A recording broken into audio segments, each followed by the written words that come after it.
That is a really interesting question. I mean, since my work focuses so much in like California, the Bay, Los Angeles, etc., that is what my reference point has been. And I mean, even in the last just like 2 or 3 years with COVID, we saw Mhm.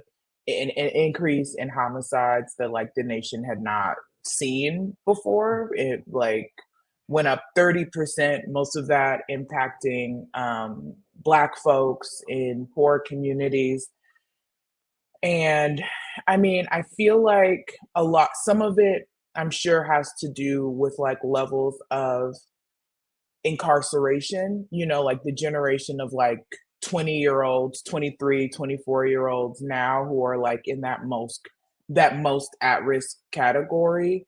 You Mhm. have to think about what happened to their parents. Like, what did their parents see growing up in like the real crack era? What did they grow up understanding as their fathers and uncles, et cetera, were incarcerated either on gun charges, on weed charges, for all different sorts and types of things. So I think there's been like a continual destabilization in a lot of these communities. Like I know a lot of people talk about like the family unit and things like that, but I think it expands even beyond that just to like the community, this like village we talk about, right? If so Mhm. many of the people who we're told are meant to lead this village are incarcerated without being rehabilitated, Mhm. without being able to even tell the young folks growing up in the streets that they were once perhaps spilling blood in, that this isn't the way to go because they don't even have the answers themselves.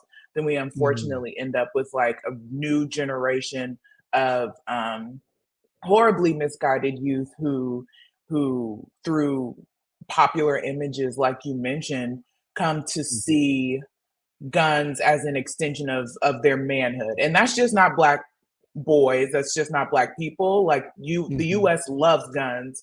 Guns for white men, there was literally an advertisement that maybe Smith and Wesson or Remington, one of the big